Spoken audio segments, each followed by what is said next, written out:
Amid the misty haze of London, an undercurrent of storm seems to be forming, threatening the long-standing calm within the royal walls.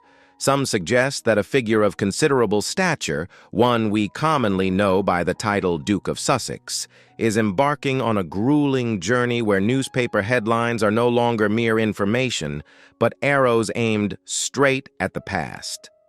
Is this a struggle for truth, or a chess match in which the pawns are slowly leaving the board? Recently, those in the know have begun to whisper about unusual signals emerging from the legal machinery accompanying the Duke on this path.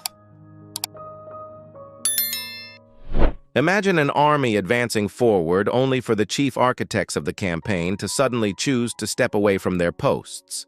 Is this merely a routine personnel change or a strategic withdrawal after sensing cracks beginning to appear in the defensive wall? Many hypotheses suggest that allegations of gathering information through non-traditional methods targeting media empires are running into unseen resistance. As the light of justice begins to shine into hidden corners, details once thought to be solid now seem more fragile than ever.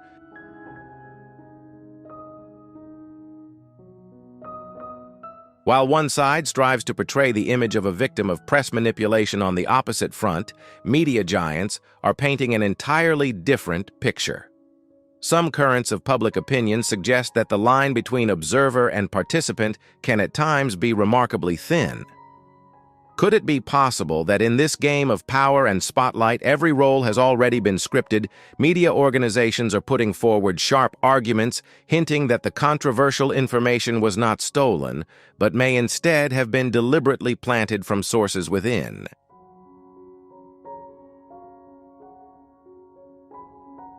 This legal battle is more than just dry lines in court filings. It resembles a modern-day drama about privacy, reputation, and buried secrets. Will the Duke persevere to the very end in search of the light, or will the raging waves from media conglomerates cause all efforts to dissolve into thin air? The answer still lies behind the closed doors of the courtroom. And you, which hypothesis do you believe in? Leave your thoughts in the comments below.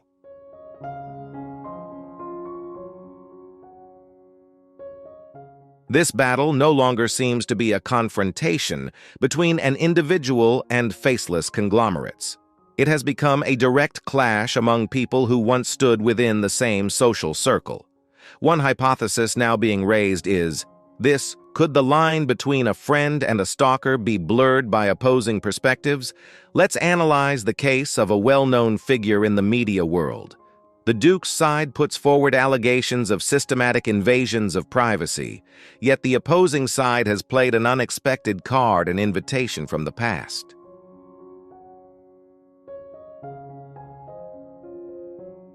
Some sources suggest that, rather than lurking in the shadows, this individual was actually present at a private party in 2011, an event whose guest list was reportedly controlled by the homeowner himself. If this is true, it raises a major question. Could today's outrage be unintentionally denying what were once ordinary social interactions? Are we witnessing a kind of memory rupture between people who once smiled at one another?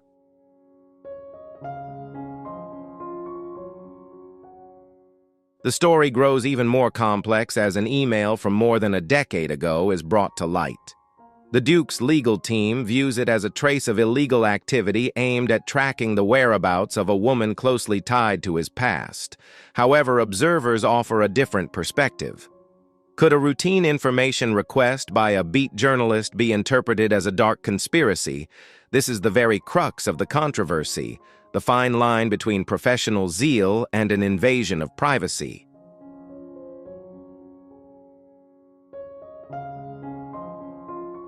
What is astonishing here is not the presence of ironclad evidence, but the way it humanizes those being accused. Rather than appearing as ruthless news hunters, they emerge as professionals carrying out their mission within a complex, symbiotic relationship with the royal family. A thorny question is thus posed to the audience. Is this a genuine effort to cleanse the media landscape, or has it inadvertently become a deeply personal manhunt?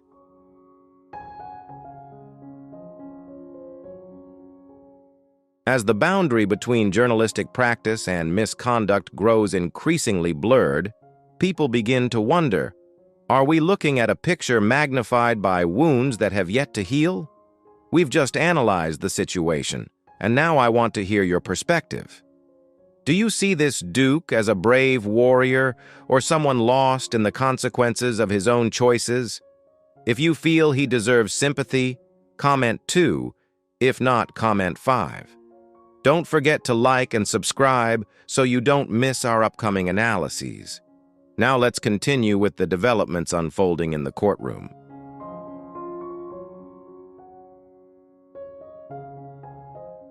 As those directly involved begin to speak out and present deeply human counterblows, the narrative of victim and perpetrator no longer feels as simple as the headlines suggest. Will these efforts deliver a resounding victory, or will they unintentionally trigger a backlash, forcing the public to reassess the true motives behind it all? We are still standing at the edge of a labyrinth where the truth may belong to neither side, but instead reside in the hazy space in between.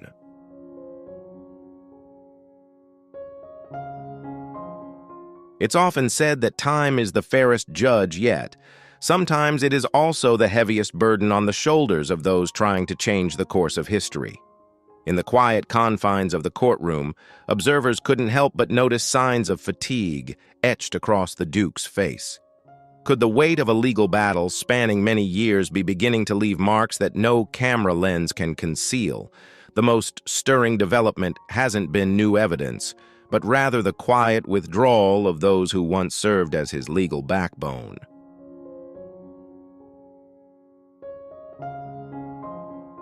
In the world of strategic decision-making, when the architects step away from a project at its most critical phase, it inevitably sparks conflicting speculation. Some believe they may have sensed that the foundations of the arguments were gradually becoming fragile. Could this be more than a legal reshuffle? Perhaps a signal of eroding confidence in a script that no longer feels convincing enough? This lawsuit was once expected to be the cornerstone of a new era in the battle against the media. Yet if that foundation begins to wobble, it leaves behind a significant symbolic void.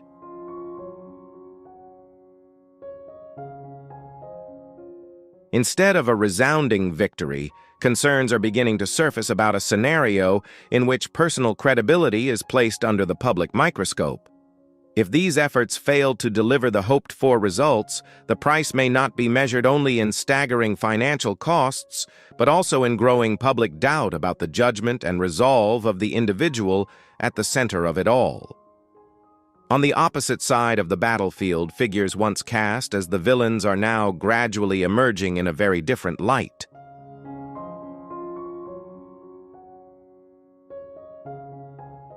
They are seasoned professionals, people who have endured personal adversity to defend the honor of their craft. Their resistance is not merely a denial, but a challenge to the very way history is being rewritten. It seems the focus of the trial has shifted. It is no longer a story about events from 10 years ago, but a kind of referendum on truth itself and how we choose to remember it.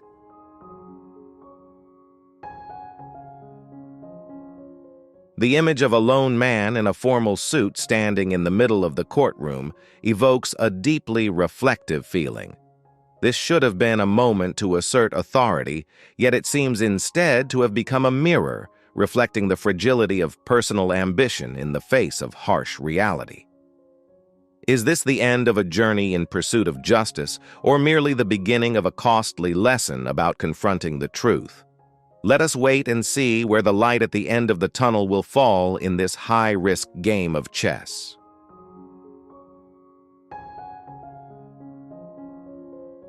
In the most critical moments, presence can matter more than any words. Yet amid the legal storm in London, an unusual emptiness has been noticed. Across the ocean, the silence of the Duke's closest companion has become a topic of intense debate. Observers are left wondering, is the distance of thousands of miles merely geographical or something more, a deliberate absence or a signal of a shift in the shared struggle strategy that has long defined the couple's public image?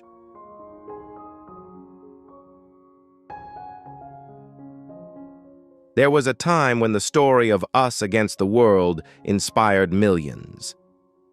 But now the image of the Duke walking alone into the courtroom facing tough questions and the departure of his advisory team evokes a very different feeling.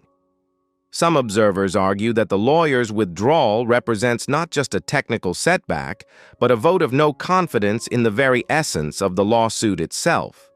When those who understand the case best choose to step away, that is when public trust begins to waver.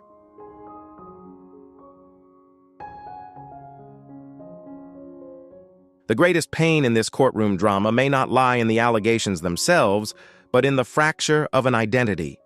The image of a righteous victim is being challenged by memories drawn from the past. As evidence of close social interactions with members of the media is brought forward, a more nuanced picture emerges, that of someone actively participating in the machinery of fame rather than merely being its prey. Being forced to confront a different version of one's former self appears to be a deeply disorienting and emotionally wounding experience.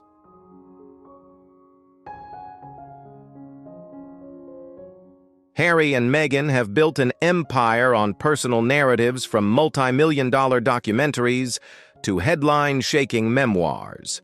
Yet as the most crucial chapter, the chapter of justice, is being written, the solitude of the man at the center tells a very different story. Is this a strategic retreat to preserve what remains of that empire, or is it simply a battle in which each person must face alone the consequences of past choices?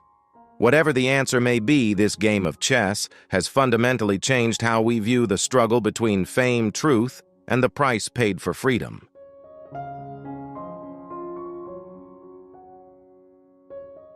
Observing the courtroom footage closely, one no longer sees the image of a man radiating the unbreakable energy that once shook the media world. Instead, there is a distant gaze, a posture that seems to be bearing the weight of his own choices. It appears that our central figure is caught between two worlds. On one side, the roots he believes have turned their back on him, and on the other, the bright California dream that now seems to be gradually fading.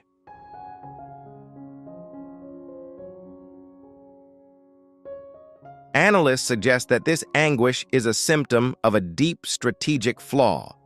In the world of books and documentaries, emotions can be guided through one-sided narratives. But in a courtroom where only cold facts exist and sharp cross-examinations reign, every constructed story must face the stress test of evidence. When emotionally charged accounts collide with indisputable data, the pieces of a so-called perfect media strategy begin to fall apart.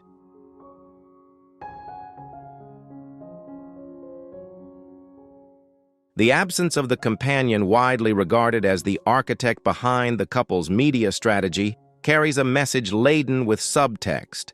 Could it be that when carefully crafted narratives no longer have a stage before stern judges' presence, itself loses its strategic value? The empty chair beside him is not merely a physical void, it symbolizes a profound shift in alliance. People are beginning to wonder, is this the moment when strategy gives way to reality?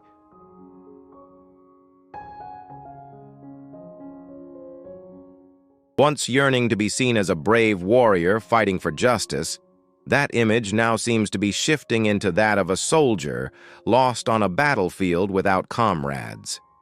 Alliances that once felt unshakable have faded into the distance, leaving behind a fortress the owner believed to be privacy, only to discover it is an oasis of solitude.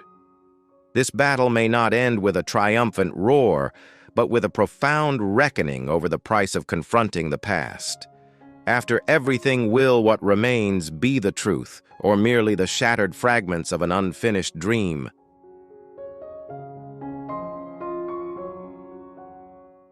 There is a stark truth we often overlook beneath the glittering cloaks. Fame is never the same as real power, and publicly exposing personal pain does not always translate into lasting influence.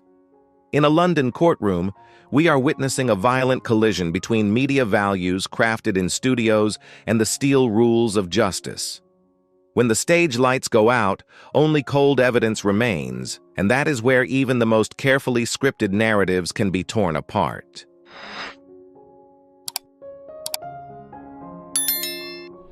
Let's discuss a textbook lesson that every media professional must take to heart: consistency in messaging. Observers note a bitter irony in the Duke's journey. On one hand, he fights media conglomerates to reclaim the right to live in peace and quiet.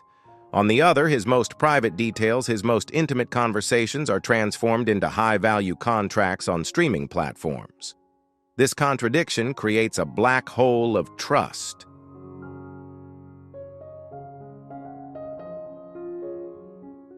The 21st century public is no longer easily swayed by one-sided declarations. They raise a philosophical question: can an individual ask the world to stop looking at them while simultaneously choosing to shine a spotlight into their own private room in exchange for attention? When this boundary is blurred, the very concept of a victim begins to wobble at its core. One detail that cannot be ignored is the heavy silence from across the ocean. In the world of power, couples' presence is not merely emotional, it is also a powerful political statement.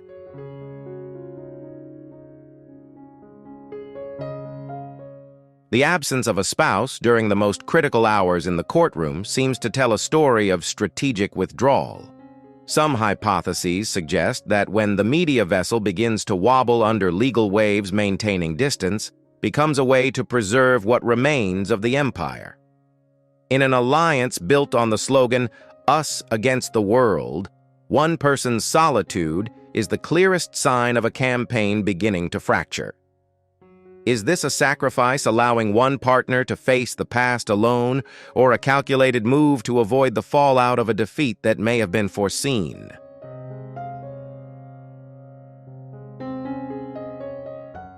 This silence at times can be more devastating than any direct criticism. We are living in an era where transparency is paramount. Audiences are no longer satisfied with moral lectures delivered by those who have amassed vast wealth precisely by making their private lives public. Pursuing a legal case driven by personal emotion rather than solid evidence is a systemic mistake. A courtroom is not a storytelling studio. It is a place for cold, hard facts.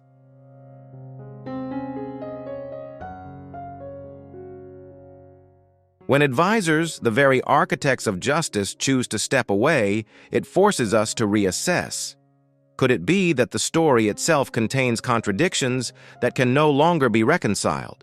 In the world of mass narratives, the most valuable asset is not money, but empathy.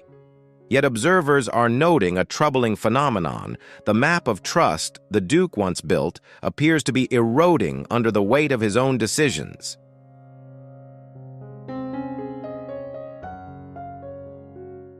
When someone spends too much time trying to convince the world of their pain, they may unintentionally push the audience into a state of fatigue.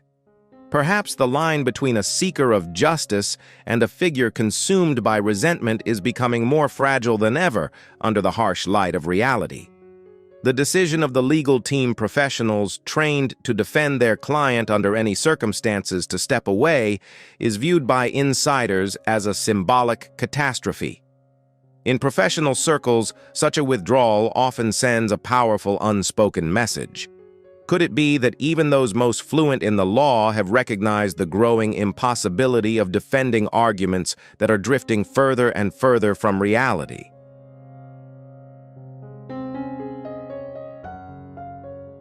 Stubbornness, when placed within a humanitarian mission, can be seen as steadfastness.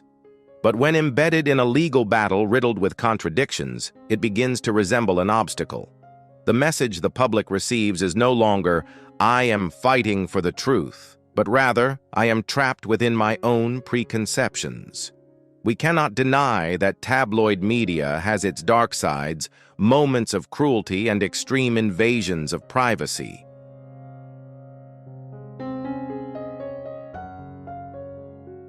However, the greatest lesson here lies in how we choose to respond to that darkness. Instead of changing the system or winning the public's heart through genuinely humane actions, the current efforts seem only to generate an endless loop of controversy. A painful question emerges. Why would someone with ample resources to change the world through philanthropy choose instead to spend the prime years of their life in suffocating courtrooms? Is defeating a newspaper truly more important than the peace of one's own family?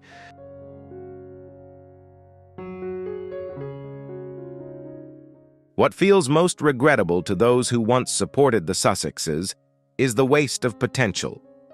Harry could have chosen a different path, a path of quiet, yet powerful dignity. A life of silent dedication to noble causes. The image of a devoted father and husband, living peacefully in the calm of California. Instead of choosing happiness as the sweetest possible rebuttal to his critics, he chose to plunge into a war of attrition.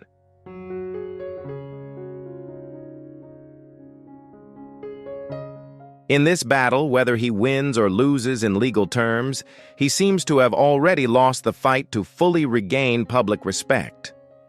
Aggressiveness can sometimes blur the original noble intentions, leaving behind the image of a man lost in a maze of his own making. This becomes a lesson in how we confront wounds from the past. Do we spend a lifetime demanding a form of justice that may never be complete, or do we choose to let go in order to build a brighter future?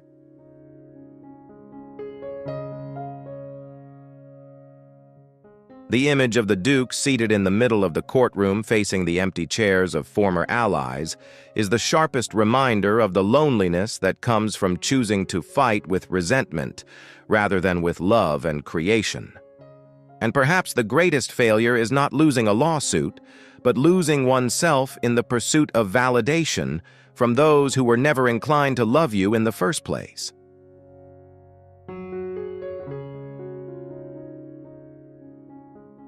Every choice in life comes with a price, and sometimes the highest cost is not money or fame, but peace of mind. Observers suggest that we are witnessing a cautionary tale about the fragile line between the pursuit of justice and an obsession with the past. When someone is unable to let go of old wounds, they may unwittingly turn themselves into a prisoner of a battle in which even victory can no longer bring true serenity.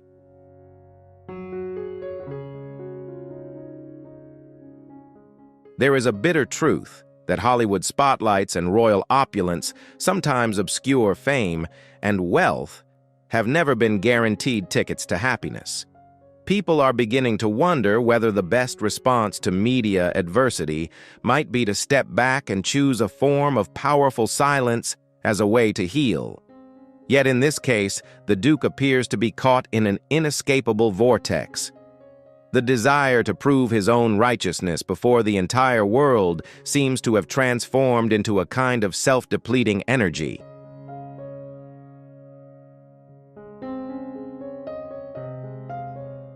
When efforts to protect oneself become instruments of self-destruction, it is hard not to feel a sense of regret for a symbol that was once deeply loved.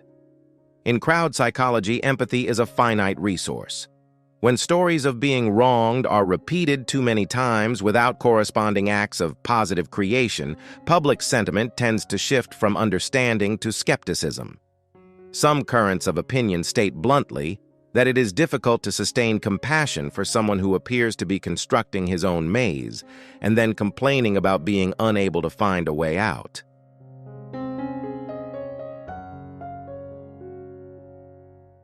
The collapse of the righteous victim image in the eyes of the public may well be the heaviest defeat of all, far surpassing any courtroom verdict. Imagine the scene inside a historic wood-paneled courtroom in London, a space that embodies tradition, the rule of law, and cold, uncompromising truth. There, under the scrutiny of millions, one individual is forced to confront the consequences of his own decisions. That solitude is not merely the absence of allies or legal counsel, but the loneliness of someone realizing that the carefully constructed script he relied on is slowly unraveling in the face of harsh reality.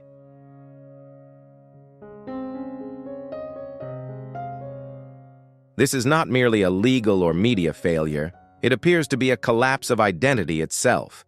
Being trapped in self-created contradictions, wanting freedom while endlessly excavating the past, has produced a profound state of disorientation. We end this story not with a satisfying answer, but with a reflection on choice. Will this become the final point of awakening, the moment one begins a true journey of healing? Or is it simply the start of yet another long cycle of resentment?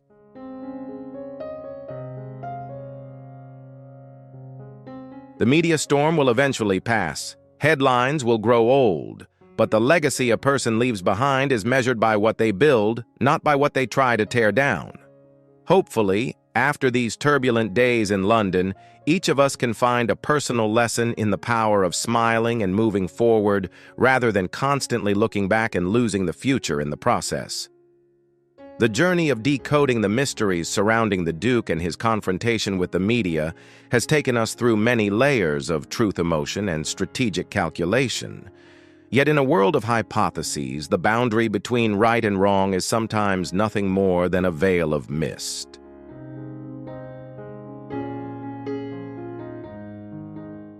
This is for reference only, based on unverified hypotheses, rumors, and public opinion. Let's discuss this topic from an objective, analytical perspective. Don't just stay on the sidelines. Join me as we dive deeper into this conversation. Press 1 if you feel these mysteries still hold strong appeal and you want to keep exploring. Press 0 if you choose a cool, skeptical mindset toward media-driven narratives. Don't forget to hit like and subscribe so you won't miss our next decoding journeys, where we'll continue peeling back the secrets hidden behind the brightest spotlights. The British royal family has long been seen as masters of maintaining absolute separation. Their motto: never complain, never explain. It's not just a rule, but a spiritual fortress protecting the survival of an institution. However, what happens when a crack appears from within? Insiders are buzzing about Princess Anne breaking the silence with The concise message consists of 11 words. Those 11 words are said to have created a psychological earthquake for Prince Harry in Montecito. Insiders speculate that the 11 words could be a confirmation of patronage or a warning about the confidentiality agreement has expired. Whatever it was powerful enough to shatter all trust. Let's rewind to the fall of 2016. A high-level security check was triggered. Normally, this would just be a quiet financial review. But with Meghan Markle, the security agencies seem to have stumbled upon something more. Gray area full of mystery. Under the lens of an independent investigation, the digital footprints tell a different story. During what was supposedly her most difficult period, her presence was recorded in luxurious floating cities in the Mediterranean, far beyond the financial means of a cable television actress. A custom-designed evening gown can cost anywhere from $5,000 to $20,000. The cost of a week in Monaco easily reaches $50,000. How can an actor earning $800 per episode afford such an extravagant lifestyle? This is where the term comes in. Strategic social position, it emerged. In intelligence circles, unidentified funding is a warning sign of potential security breaches. And if lavish parties are the stage, then Marcus Anderson is the director. The Istanbul event in 2015, a crossroads of East and West, was seen as Meghan's graduation, a signal that she was ready for the next level. But what Princess Anne discovered at Park Gatcombe was even more shocking: a secret alliance. The relationship between Meghan and Prince Andrew began in late 2019. Was the coincidence of both leaving their public roles a mere accident, or the first step in a coordinated plan? Princess Anne chose to break her silence for the sake of the crown's integrity. She revealed coded communications proving this wasn't a casual romance, but a long-term scheme funded by anonymous sources. Did Princess Anne attempt a rescue based on warnings from the national security system? Or are all these records just part of a larger scheme misunderstanding scenario? Is this harmful in an age where information can be distorted? Were Princess Anne's 11 words truly a blow to his beliefs, or were they the key to unlocking a truth the prince wasn't ready to face? The answer will probably depend on how you connect these pieces. Do you believe in the power of love regardless of records, or do you believe in the coldness of numbers and security data? Leave your opinion in the comments so we can discuss. In the world of closed rooms where billionaires discuss deals that will reshape the global economic map, the presence of an individual is rarely accidental. One hypothesis being put forward by observers is, could there be the invisible hand? What specific circumstances have created the unique roots and access for the protagonist in our story? The data reveals inexplicable coincidences. While the public image portrays an artist striving for self-reliance, the social footprints show a heavy presence at various locations. Sensitive coordinates, from luxurious super yachts to the exclusive circles of the Gulf elite. In the language of security analysts, the disparity between real income and a luxurious lifestyle is often seen as the mystery needs to be solved. Was this pure luck, or the result of a carefully orchestrated protection system? Princess Anne, with the mindset of a serious security practitioner, seemed to have seen through what a heart infatuation often overlooks. She did not view those lavish parties as mere entertainment, but as a systematic cultivation process. According to internal sources, palace security experts carried out a complex operational maneuver, network connection diagram. They compared travel diaries, unconventional financial reports, and social intersections from California to the Mediterranean.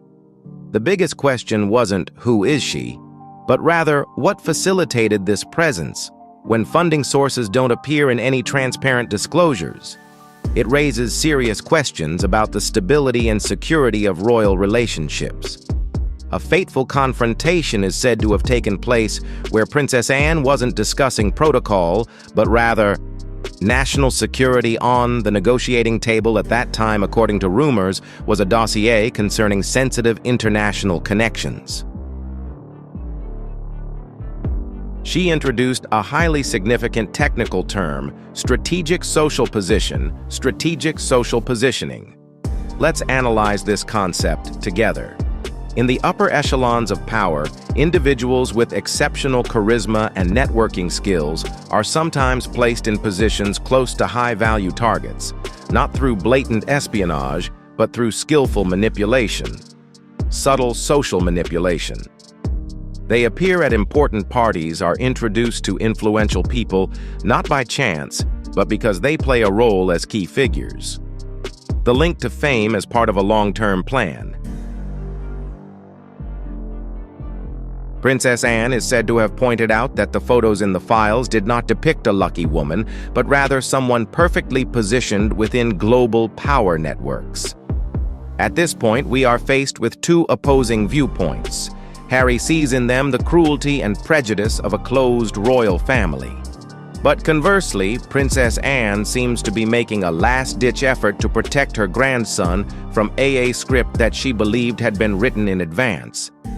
Is Meghan Markle truly a talented woman who opened the door to high society through her own charisma?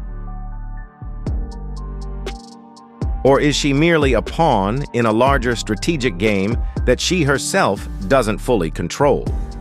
According to internal sources, this profile paints a portrait of an individual who possesses not only innate self-confidence, but also a profound understanding of global power hierarchy. It is speculated that Princess Anne's warning carried an astonishingly realistic undertone. In the world of macro circles of influence, a person's presence is often inextricably linked to utility value, which they contribute to that ecosystem. However, in the face of what is considered irrefutable evidence, Prince Harry seems to have chosen to view the matter through the lens of love and protection. Instead of considering the security variables, he viewed it as an attack on personal happiness, an expression of the prejudice he so detested. As a result, financial reports, bills, and questions about the source of patronage were set aside, giving way to a fervent belief in a flawless, romantic scenario. To understand why Princess Anne was so determined, we need to look at empirical evidence, her. With over half a century of service within the royal apparatus, she has witnessed countless individuals attempting to access the core of power for various purposes. She developed a kind of recognition instinct for those incompatible behavioral patterns. In that dossier, every detail seemed to trigger her alarm system, from a lifestyle far exceeding publicly disclosed income, intricate connections in the Gulf region, to an extremely sophisticated yet flawed image-building strategy. Data crack compared to real-life situations. This is not simply a love story. From Anne's perspective, it is a long-term strategic plan. Let's set aside personal feelings for a moment and consider a more objective perspective. Economics of presence. Between 2008 and 2012, Meghan Markle's professional profile showed her as an actress seeking to establish herself in Los Angeles. With small roles and an estimated income of around $800 per episode on cable television, this was considered a salary for an average working-class person in the U.S. However, when compared to the leaked images, we see something else entirely: parallel reality. She appears in settings where the cost of even the smallest service can equal the annual income of a mid-level actress. From private parties in Monaco to exclusive events in the Mediterranean alongside international tycoons and powerful families. Let's do a hypothetical calculation. A first-class transcontinental flight, luxurious hotels during the peak season for the elite, and bespoke outfits. The total cost of these trips often reaches tens, even hundreds of thousands of dollars. The investigative question here is, how can an average labor budget afford an elite lifestyle? If the numbers don't match actual income, then the hypothesis of anonymous sponsorate has become more feasible than ever. And in security circles, unidentified funding is one of the greatest risks to the stability of an institution. The veil surrounding this dossier remains one of the greatest mysteries of modern royalty. Was Princess Anne's assertiveness an act of protecting the monarchy based on verifiable security data? Or was it simply the rigidity of a generation unable to comprehend the freedom of the new generation? If you were faced with such contradictory numbers and data, would you trust your heart or the cold, emotionless intelligence reports? Could there be truth hidden within these unpublished words? Leave your speculations and don't forget to sign up to join us in unraveling the next files in the world of top-level secrets. In the world of luxury, numbers often speak a language of their own. A bespoke evening gown for high-profile events can cost anywhere from $5,000 to $20,000. When you add in grooming services and accessories, the cost of a week-long appearance in Monaco can easily reach $50,000. Investigation data shows that this was not an isolated event, but rather a series of events. Iterative pattern. Over many years and at various geographical locations, the question analysts are asking is, in an ecosystem where everything has a price, who is paying these enormous bills? Through Princess Anne's lens, power and luxury are never bestowed unconditionally. As the romantic storyline fades a trading map, they're starting to reveal themselves. Among the elite and international tycoons, discretion is often the price to pay for access, and beauty is sometimes used as a means to achieve it.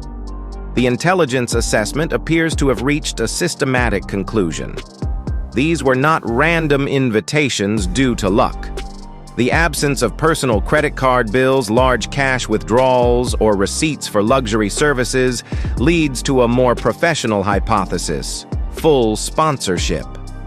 In the field of security, this term describes an individual whose every aspect from travel and accommodation to appearance is taken care of.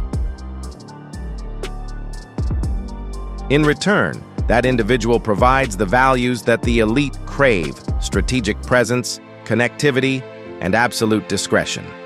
Princess Anne is said to have posed a question that would make anyone ponder: what is the actual return on this investment? And more importantly, who is holding the reins of this script? If the yacht trips and lavish parties are the stage, then the confidential documents point to a figure playing the role of director Marcus Anderson. While the mainstream media often portrays Marcus as a close friend and charming consultant of the Soho House empire through the lens of British intelligence, he appears with a completely different definition: strategic coordinator, the orchestrator. Why is such a weighty term used? Consider the Soho House network, a private club ecosystem for global power and celebrities. Anderson's real skill lies not in hospitality, but in his ability to building relationships. He knew how to put the right people in the right place at the right time. In 2015, a year before the fateful meeting between Harry and Meghan Anderson, orchestrated what was considered a strategic milestone: the grand opening of Soho House in Istanbul.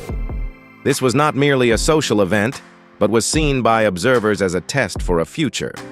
Social status: Meghan's new life. We are faced with a labyrinth of theories. Is Marcus Anderson simply a loyal friend, helping a talented woman reach new heights? Or is he a crucial link in a long-term plan to connect valuable resources with higher-level objectives? When financial figures don't match the public image, and when manipulators appear at every crucial moment, we are forced to ask ourselves, could the greatest love of the 21st century actually be part of a carefully calculated strategic plan? The veil surrounding the Istanbul events and Marcus Anderson's role remains shrouded in mystery. Do you believe this demonstrates the power of genuine relationships, or is it proof of masterful social manipulation? Why has Istanbul become such a crucial location in this case? Located at the intersection of the refined Western influence and the massive influx of Eastern capital Istanbul, is not just a city, but a whole. Strategic buffer zone. This is where dialogues and deals take place outside of any official record system. Observers believe that the events here are not simply lavish inaugurations. They are more like a humanized capital markets. It is meticulously orchestrated where potential individuals are introduced to powerful patronage networks. Investigative documents suggest that this is precisely the point at which a specific network of connections from the Gulf region begins to emerge within the protagonist's orbit. If Istanbul is viewed as a graduation ceremony, it signals that an individual has completed their training and is ready to enter the next stage, the next level of international relations. And just a few months after this ceremony, the fateful meeting in London in 2016 took place, orchestrated by the man we call the facilitator, Marcus Anderson. The palace's reaction to the information allegedly from Princess Anne can be described in one phrase: chaos within the confines. A counter-statement was quickly issued, but what is noteworthy is what they said: don't do. Why wouldn't such a powerful organization take drastic legal action immediately? In the world of royal pronouncements, word choice is always a survival art. When denials are downplayed and lack absolute assertiveness, analysts often question an underlying concern: the fear of being proven wrong. The situation became even more complicated with theories about information leaks from other internal links. This was no longer a personal debate, but had become a serious issue. The battle of legal theories.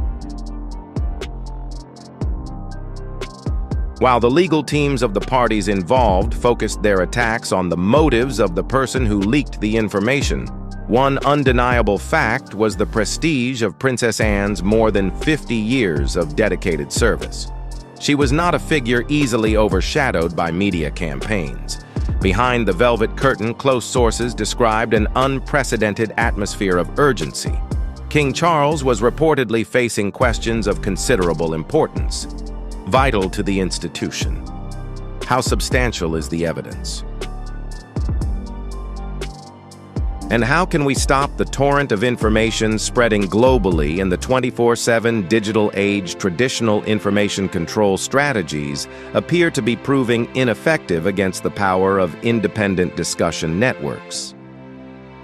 Within just 72 hours of the underlying turmoil, the Royal Legal Council reportedly convened a special session. Their task was immense to resolve a constitutional labyrinth. It concerned titles, access to the budget, and public service responsibilities. Under the guidance of leading constitutional lawyers, a complex draft was formed. It's not just a story about a typical divorce, but a process. Restructuring an institutional alliance. Concepts such as Queen Emerita, Honorary Queen, began to be discussed, a ceremonial title seemingly separate from political privileges or the right of succession. Changes in staff support and travel expenses within 90 days of completing the procedures were a clear signal of this. Resetting financial boundaries. We are witnessing a period where the old rules of the monarchy are clashing head-on with the harsh realities of data and security reports. Is this a necessary purge to protect the survival of a long-standing institution, or the beginning of an irreparable rift within the world's most powerful family? As the shadowy coordinators emerge, and as the financial figures begin to tell their own stories, will the public choose to believe the romanticized narratives or the cold, hard investigative files? Were Princess Anne's 11 words truly the code to unlock a turbulent new chapter for the British royal family? What do you see behind the curtain of these diplomatic statements? Leave your thoughts and join us as we follow the further developments of this investigation. We are witnessing a phenomenon unprecedented in modern history, a major surgery. Legally speaking, the highest positions are at stake. For the first time since the Royal Marriage Act of 1772, leading constitutional experts have had to sit down to establish a new roadmap for the future of the monarchy. According to analytical reports, this is not just a nominal change, but a significant one.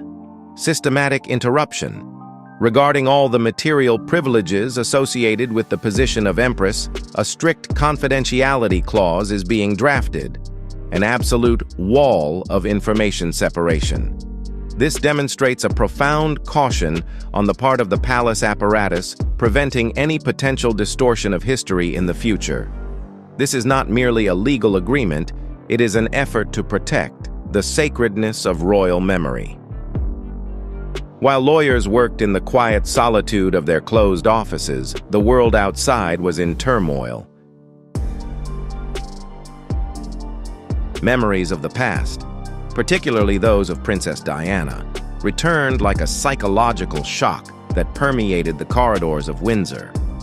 King Charles, in a state described as both responsible and hurt, issued a specific demand all proceedings had to be closed by March. The ultimate goal was a public reset, permanently ending the lingering repercussions of more than half a century. An old chapter written in the shadows was closing, giving way to a title no longer associated with real power and an identity that no longer carried financial weight. While the palace is attempting a constitutional overhaul of its top positions, another seismic shift has erupted this time, marking the final boundaries for connections within Sussex. Most notably in this case is the role of Prince William. Sources suggest he was the one who demanded the most stringent financial terms, including fines of up to millions of pounds for any security breaches. The message behind this action is clear. The integrity of history is not a tool to serve personal agendas. King Charles's internal struggle between father, husband, and monarch created a deeply moving picture. His focus was torn between his ultimate duty and his hidden sorrows. But as dawn broke, another event completely altered the situation. The curtain has been drawn, but the truth still lies in the gray areas of history. Was Princess Anne's action a necessary act of cruelty to protect the monarchy or the beginning of an irreparable rift? 11 words were uttered, a message sent at 7:48, and the monarchy may never be the same again. Do you believe in the power of cold intelligence reports or the choices of your heart? Leave a 2 if you believe in institutional protection, and a 5 if you see this as a personal tragedy. Don't forget to like and subscribe so we can delve deeper into the next secret files. The truth is still waiting to be revealed. William has declared a complete and permanent end to all future relations between the royal family and the Duchess of Sussex. No more conciliatory messages, no more open doors for reconciliation. It is an authentic border. It was outlined coldly and decisively. The door that many believed would always remain ajar has now been locked shut by a strategic decision to protect the heritage. That's right. 7:48 a.m. A coordinated media campaign was then activated. Prince William announced a complete end to all ties with the Sussexes.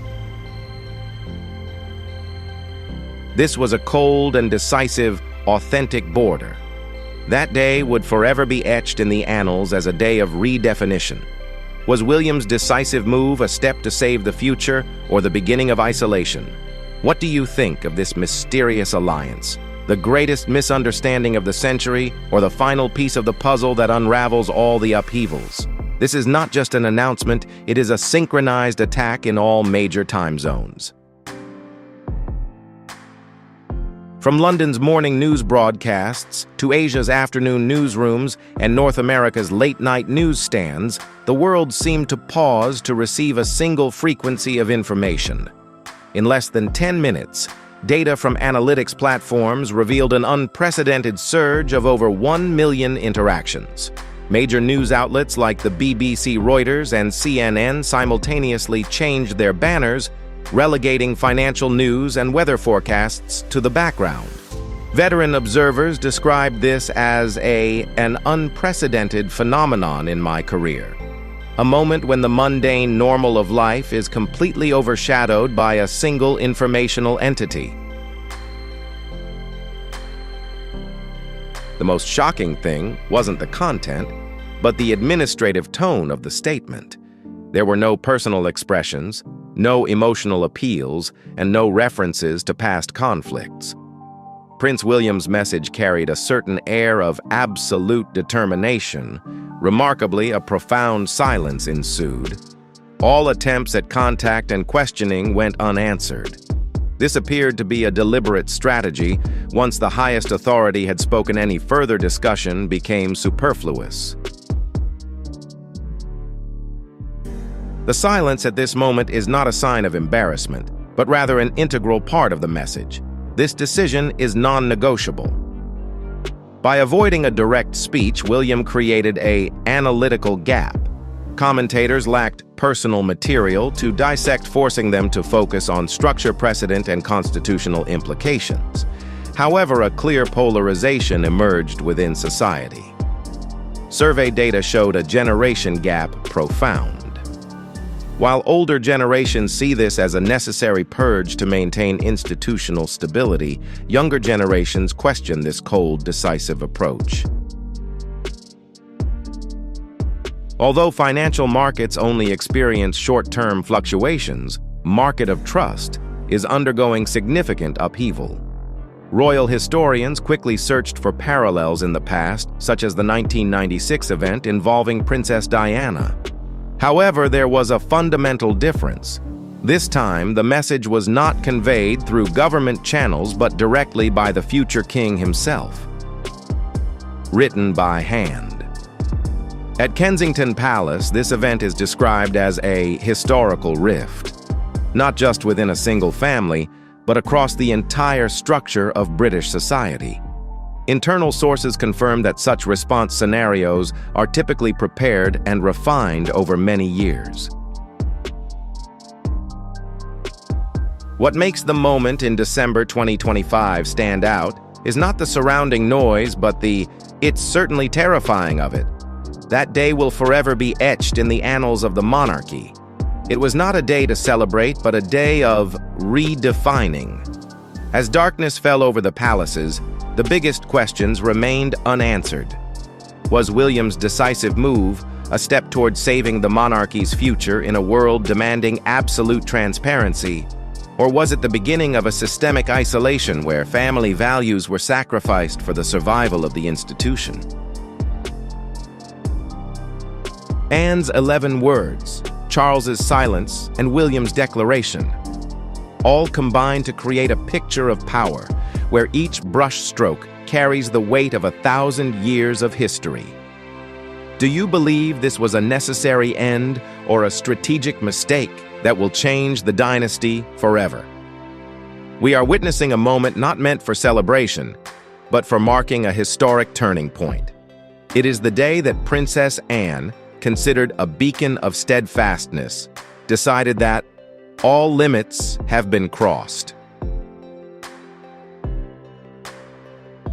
The setting for this message was not the opulent palaces filled with rigid rules, but Gatcombe Park, her most private and peaceful sanctuary. This was not a royal administrative document. Why would someone who had dedicated their life to silent service risk their reputation at the last minute? Those present described a tense scene. Her face clearly showed the expression of someone who had kept a secret. The dark mystery. It had been too long. The knight's usually steady hands now trembled with the weight of a fateful decision. She didn't just say it. She presented what she claimed was evidence. The digital footprint is undeniable. Coded messages, call logs, and records of secret meetings all seem to paint an improbable picture of a connection between two estranged individuals, the Duchess of Sussex and Prince Andrew. Is the coincidence of their departures from public office a mere accident, or the first step in a pre-planned scheme? This is no longer a matter of ordinary family conflict. It's a matter of life and death, integrity of the crown. Let's analyze a shocking hypothesis. Two individuals who seem to have nothing in common are alleged to have collaborated for years. One left to seek privacy, and the other was forced to leave public duties due to personal scandals. Through the investigative lens of Princess Anne, one secret alliance, it had been brewing since late 2019. A resonance designed to create leverage against the very system they once belonged to. Her voice, usually steely and calm, now carried the sharp edge of a restrained rage. She had chosen silence out of loyalty, but when loyalty was misplaced, she chose truth. The fact that a press conference was held at a private residence outside the control of the palace media team is an extremely dangerous variable. For the royal apparatus, what she revealed was not just information, it was a devastating reality. The question is, what did she see that was so terrifying that it warranted such a direct attack? The answer seems to lie in the legal boundaries and funding implications that lawyers are trying to unravel. But its shadow still hangs over the future of the monarchy. The question now is no longer whether this scandal will be forgotten, but whether this institution can survive. Following what has just been revealed, a line has been drawn by Prince William, but the reasons behind that action seem far deeper and more complex than we initially knew. The royal family cannot continue to operate in the same way. Faced with a choice between transparent reforms or a rapid decline in public trust, the monarchy is in a precarious situation. Unstable state. Insiders speculate that those 11 words could be a confirmation of the sponsor's source or a warning that the confidentiality agreement has expired. Whatever it was enough to shatter all beliefs. Princess Anne, a woman who never sought the spotlight, was forced to become a witness to this pivotal moment. What do you think of the mysterious alliance between these two figures? Is this the biggest misunderstanding of the century or the final piece of the puzzle that unravels all the turmoil within the British royal family over the years? This content is purely for informational purposes based on unverified hypotheses and opinions. Let's discuss it from an objective, analytical perspective. Don't sit still, interact with me. Press 1 for curiosity and 0 for skepticism. Like and subscribe now to join me in uncovering the truth behind the family to its core. We aren't looking at standard royal protocol here. We're looking at the sudden halting of Princess Diana's inheritance. The big question is, why now? Is this a mere technicality, or have they triggered a protective mechanism designed to stop a disaster? Rumors started whispering through the halls of Windsor long before the outside world caught wind of the subtle shakes rattling the crown. Behind the flawlessly scripted spectacles and the phony veil of unity, a silent storm is brewing, and Anne can't just sit back and watch. This isn't just about protocol or dusty traditions anymore. It's got a deeply personal stamp on it. For months, Anne's been quietly clocking Camilla's every move, realizing her influence stretches way beyond what the late Queen ever had in mind. Reports are piling up that Camilla's been slyly staking her claim to symbols reserved for those who've truly earned their spot, not just inherited it through the usual pecking order. Whispers are spreading like wildfire through the palaces, from hush-hush jewelry fittings to speeches loaded with not-so-subtle digs, right down to special requests hitting the royal archives for historic outfits. To plenty of folks, it's just a touch of harmless modernization.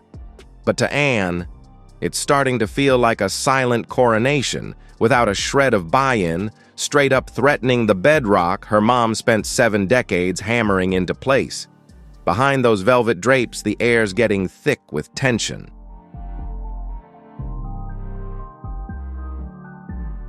Anne's silence grows heavier by the day, her gaze sharpening like a blade in every meeting where Camilla's name comes up. She started dodging those cozy get-togethers, and the insiders are buzzing about late-night huddles in the tucked-away rooms of Buckingham Palace, just Anne, a handful of trusted aides, and a dossier stamped with the late Queen's crest. Whatever goes down in those chambers never hits the books, but her hurried footsteps and that tight edge in her voice, they're screaming of a storm raging inside. For decades, she's been the steel spine of the palace, unbreakable, loyal, and so buttoned up that nothing could rattle her.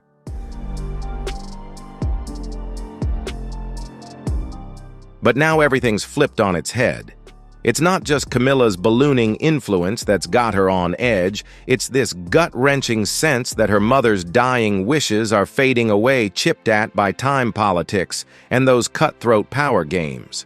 Meanwhile, Catherine's getting shoved into the shadows, despite ticking every single box the crown's ever demanded. Anne sees it all too plainly, and her moves aren't just about shielding her own dignity, they're a fierce stand to safeguard the legacy her mom carved out for the royals tomorrow. Catherine isn't merely the poster child for the future. She's the breathing, beating echo of the enduring values the Queen left behind.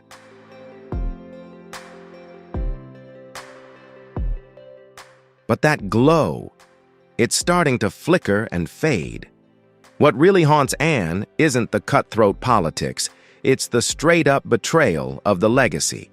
For years, she's towed the royal line under her mom's watch, sticking to every dusty protocol and holding the fort for the monarchy through all the wild storms. Now she's seeing those hard-fought sacrifices get traded in for straight opportunism. For the first time ever, Anne's flirting with breaking her ironclad rule of silence. But what shoved her right to the edge? And why's Catherine suddenly the one she's got to shield with that fierce royal fire? It all sparked from one loaded symbolic play, Camilla's scheme, to commission a fresh royal portrait.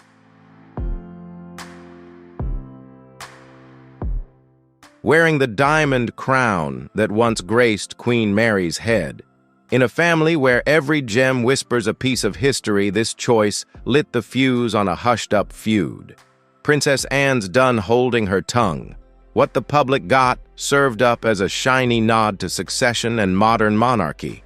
It all went down on the palace grounds, and plenty see it as a straight-up calculated power play. Camilla's ask wasn't just about slipping on some bling, it's her way of planting her flag as the true heir to Queen Elizabeth II's throne. And this ain't the crown she rocked at her own coronation. That diamond crown, the iconic one from Queen Mary's era, is tied to the most revered chapters in Windsor history. It's reserved for the women who clawed their way to power through sheer grit and merit, not handed over on a silver platter of proximity or lucky breaks. Camilla knows that all too well. Her team slaved away for months with portrait artists, stylists, and royal curators to pull off this masterstroke. But the plan that was supposed to stay locked down tight, it leaked out of nowhere, unleashing a tidal wave of public backlash that Camilla's camp couldn't rein in. Royal watchers pounced on the timing and the setup in a heartbeat. This wasn't just some photo op, it was a full-blown coronation in disguise. Anne's tightest confidants clocked it right away. The instant she caught wind of that announcement, the ground shifted under her feet. For decades, she danced to the monarchy's unspoken tune of ironclad restraint. But now, that's not restraint holding her back. It's a gut punch of betrayal. That crown hits different for Anne. It once crowned her grandma, then her mom through the crown's stormiest make-or-break years. It's no mere power play, it's the living symbol of moral steel and unbreakable resolve forged and fire-tested across generations.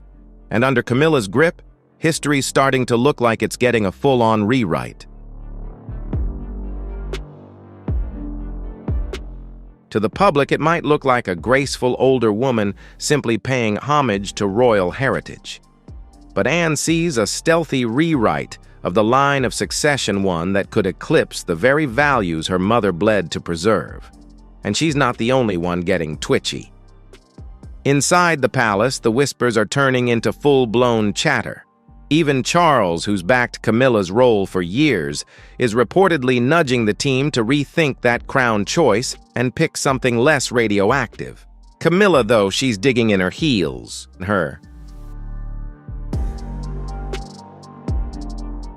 Insiders say Camilla's response was ice-cold, borderline curt. "Let the portrait do the talking," she snapped, but that unspoken flex sent a thunderclap through the corridors. Meanwhile, Catherine, the one quietly holding dignity and composure under skyrocketing pressure and relentless public scrutiny, was conspicuously absent from every discussion about the shoot. She still glides through events with serene poise, but her silence, it screams volumes. Catherine knows exactly what's unfolding, and she knows who's tracking every last detail. Princess Anne, Charles, and their inner circle have been scrambling to play peacemakers. Closed-door meetings, hushed phone calls, and last-ditch pleas to postpone the portrait all happened, but the train had already left the station. Camilla had drawn her line in the sand, and Anne was forced once again to watch the family trade legacy for optics. This time, though, Anne wasn't staying in the shadows, and she sure as hell wasn't going to fight with whispers. Soon she'd make a move that could rattle the monarchy's entire facade. In one rare, unguarded moment, Princess Anne shattered the silence that had bound generations of royals. With a voice that never wavered, she declared she would protect not her sister-in-law, Camilla.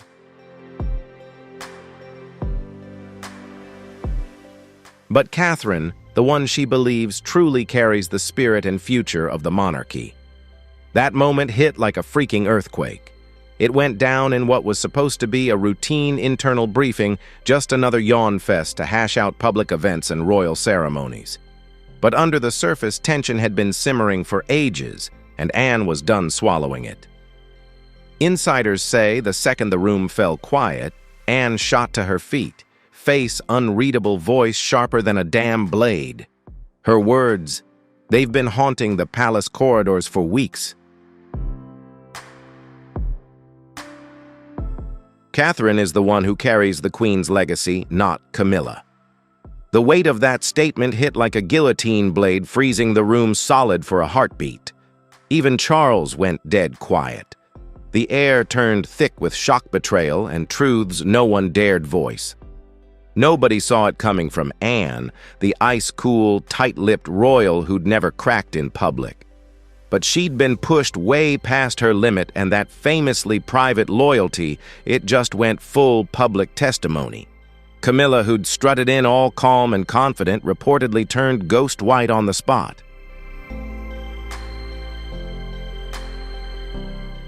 The attack didn't come from the press, the critics, or the public. It came from inside the palace, from a woman who'd been absolute steel for the monarchy, Anne. For Camilla, this wasn't just a political gut punch. It cut deep personal. She'd banked on Anne's neutrality, maybe even her quiet backing, but the princess's words landed like a kill shot, instant and brutal. Reports say Camilla bolted from the room, brushing off aides, trying to calm her, blindsided by the realization that she might never have truly been accepted by the Queen's eldest daughter. If you were surprised by this story, leave your thoughts in the comments below. Don't forget to like, share, and sub to support the channel.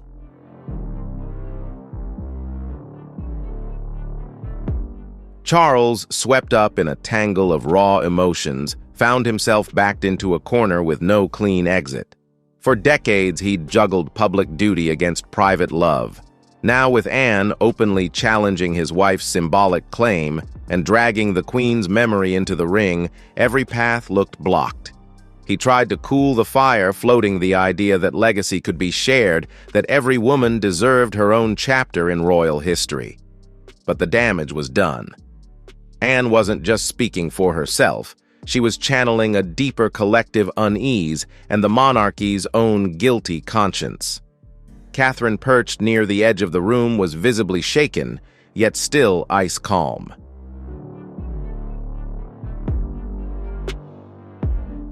Those in the room recall Catherine gently asking Anne not to escalate things further, trying to dial down the heat.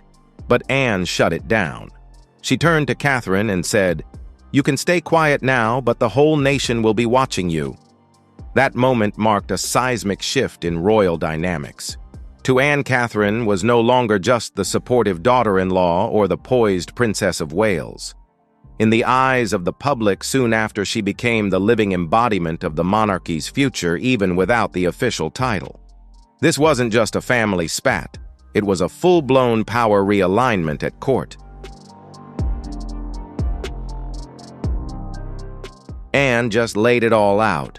Her loyalty won't bend to titles, marriages, or political games. It'll be guided by legacy, integrity, and the one who truly embodies the soul of the crown.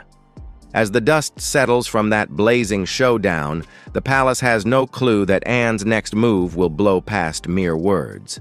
After years tucked away, a letter from Queen Elizabeth resurfaces, addressed solely to Anne. But this isn't just a private note. It's a quiet royal directive that Anne believes must be honored, even if it means unearthing a secret the crown buried long ago.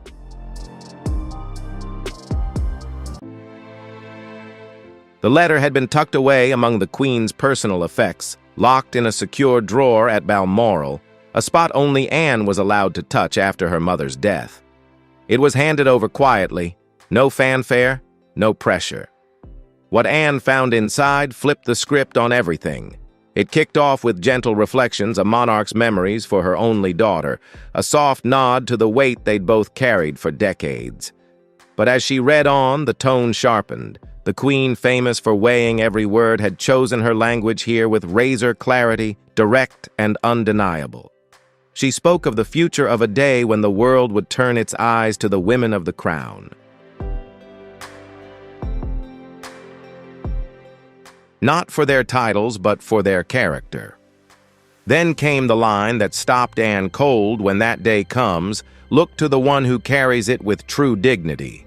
To anyone else it might have sounded poetic, to Anne crystal clear. Even back then her mother had been watching, weighing, deciding who among them would truly safeguard the values she'd spent a lifetime defending. And Anne knew exactly who the Queen meant, not Camilla, with her hunger for status. Not someone who entered the House of Windsor through controversy or compromise.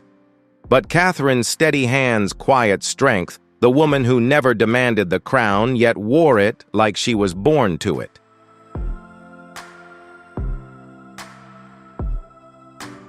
Anne read the letter over and over, hands trembling, chest tight with a storm of feeling.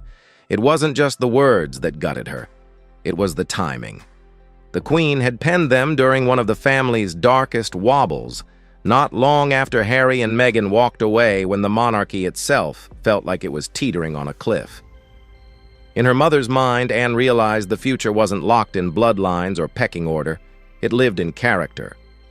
And Catherine had become the living proof of that quiet, unshakable steel. For Anne, this wasn't about opinion or personal loyalty anymore. It had become a mandate. The Queen hadn't left a royal decree. But she had left something far more sacred than any decree, a final blessing, a final warning. They say Anne wept alone that night, clutching the letter, the room's silence shattered only by the crushing weight of realization. Her entire life had been defined by duty, loyalty, and service. But now duty had taken on a new form. If she stayed silent, the Queen's voice would fade with her. If she acted, she risked igniting a firestorm within the family. Yet Anne made her choice. Now, armed with the monarch's own words, she was ready to challenge Camilla openly, regally, and without apology. As the portrait scandal spirals further out of control, Camilla's once ironclad inner circle starts to wobble. Whispers of betrayal, emotional meltdowns, and leaked memos expose a queen under siege not by enemies outside the palace walls, but from within her own ranks. What was meant to be a triumphant royal milestone has collapsed into a full-blown legitimacy crisis, shredding Camilla's inner team like an unstoppable storm. The cracks appear quietly at first. The aides who spent years curating her public image are now scrambling as their carefully crafted PR strategy crumbles.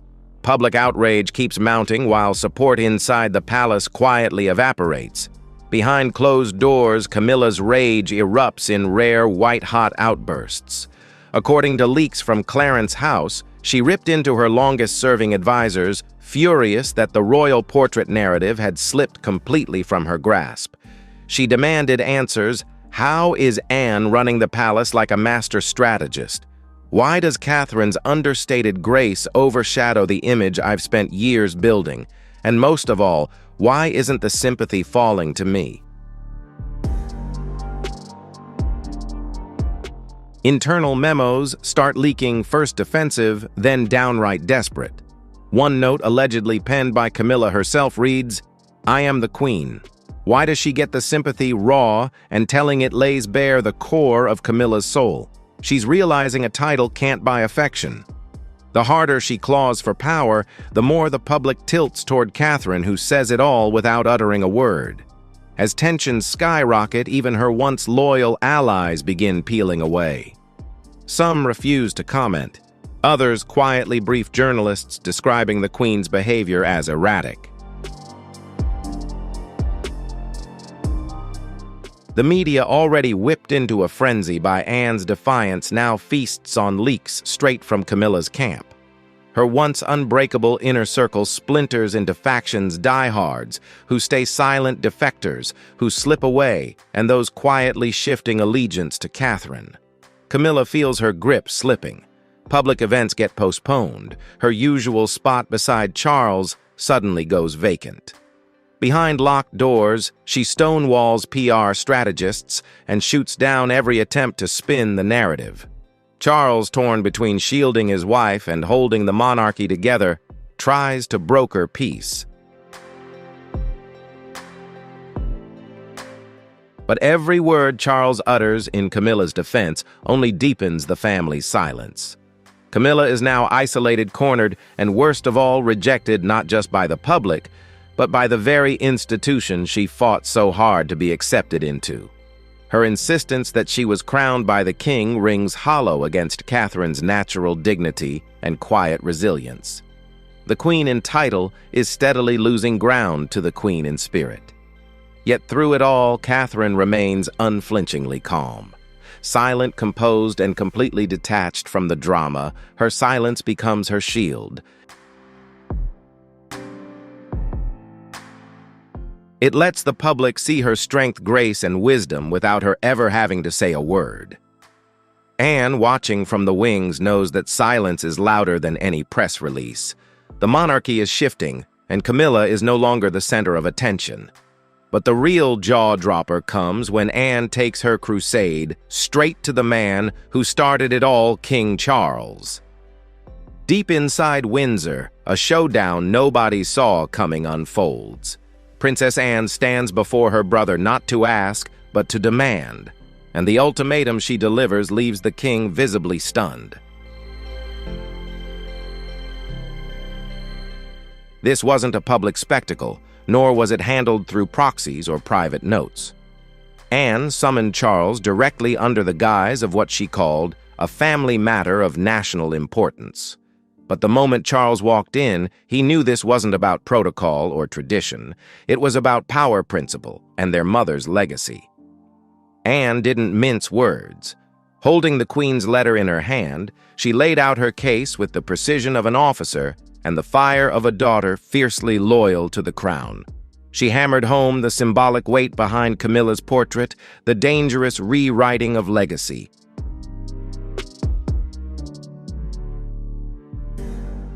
And the outrage is now rippling through both the public and the palace. Worse, Anne wields their mother's own voice. She places the letter on the table between them and says flatly, "You know damn well Mum would never allow this. No excuses, just truth." Charles tries to push back, insisting Camilla's position was legally sanctioned by the crown and accepted by the public. But Anne brushes it aside like smoke. No one handed her the soul of this monarchy, she fires back. That moment crystallizes everything. Charles scrambles to reason, framing it as a perception problem rather than reality, stressing that the royal family can't be seen fracturing from within.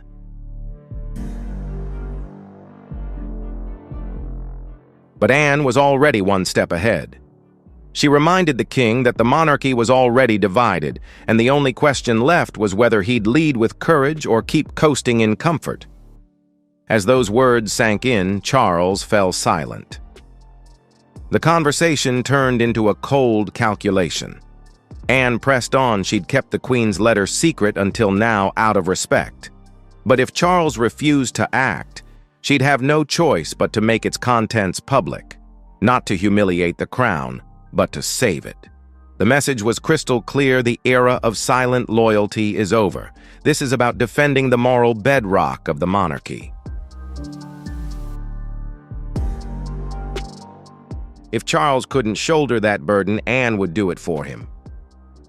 The room fell dead silent, the kind that stretches on forever. Charles, rattled, picked up the letter and read his mother's final words over and over. No shouting, no slammed doors, just the sound of a royal legacy being challenged by the very daughter who'd sworn to protect it at any cost. The confrontation didn't drag on. The very next day, a leaked royal schedule dropped with a bombshell change. Without warning, the palace announced a new ceremonial role previously reserved exclusively for the Queen, and the one stepping up to represent the monarchy, not Camilla, Catherine.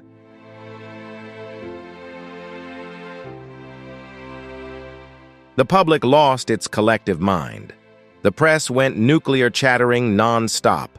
At last, Anne had broadcast her message to the entire world. The announcement dropped at dawn on the official royal website, quiet, but about as subtle as a sledgehammer. Catherine, Princess of Wales, would represent the crown at a global peace summit, an honor previously reserved solely for the reigning monarch or their consort. Camilla's name nowhere to be found.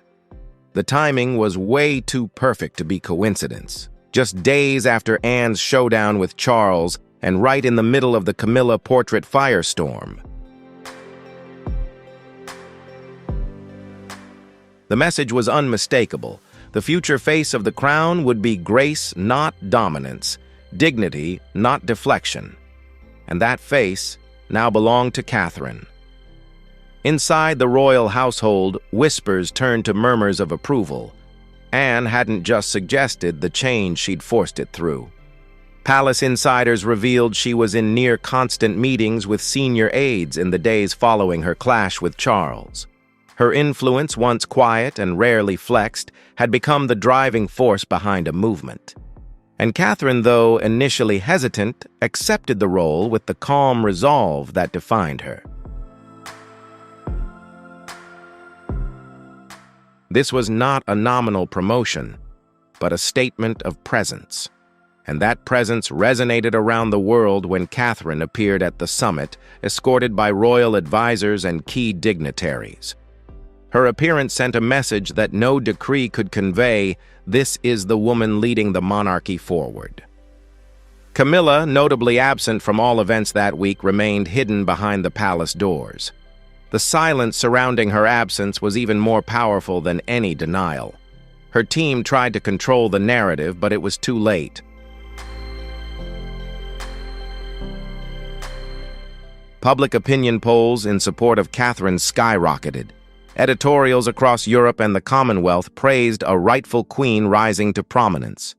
In that pivotal moment, Camilla's name gradually faded, not erased, but overshadowed. The roles had shifted, and the public recognized it. This was not merely a symbolic change, it was a seismic shift in the royal hierarchy. Yet it was not titles or appearances that defined the moment. It was Catherine's words, humble, measured, focused not on power or lineage, but on duty and legacy. She said service is not something inherited, but a way of life. The audience of world leaders and international press rose to their feet. The crowd not only applauded, but also chanted her name. It was a scene the monarchy had not witnessed in decades, since Diana, since Elizabeth. Anne stood quietly behind, not with pride, but with relief. The message had arrived. Her mother's legacy had found a worthy successor. Yet in the shadows of victory, one final shock awaited. Camilla was preparing a counterstrike, an unexpected move that would shake the entire palace. Veiled beneath the layers of royal tradition, but Anne was ready. As the nation watched, the future of the monarchy suddenly became uncertain, teetering on the edge of conflict. After Catherine assumed the representative role, Camilla vanished from the public eye. Days passed, shrouded in silence, no comments, no clarifications, no countermeasures. Yet behind the stone walls of Clarence House, a covert plan was unfolding, one so audacious that even the closest staff were left stunned.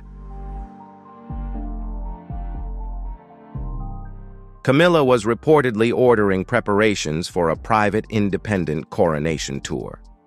Not to celebrate Charles's reign, but as a direct symbolic assertion of her own authority. She would travel alone, donning royal regalia, visiting key Commonwealth sites, a move her aides described as a loyalty awakening. But to the rest of the royal family, it was far more perilous, almost resembling an open coup. Senior courtiers were stunned. The mere proposal of a solo tour without the king, without official approval, was unprecedented. And without the consent of the royal council, it was unthinkable. It bypassed all diplomatic protocol, shook the unity of the institution, and directly challenged the system upon which the monarchy relied to maintain order. For Camilla, this was the final card she had to play. She knew Charles's health was under scrutiny, public support was waning, and power was slipping from her grasp. If she could reach the people, first reclaim empathy and backing the throne could be reinforced. Her team moved swiftly, selecting regions, preparing attire, drafting speeches.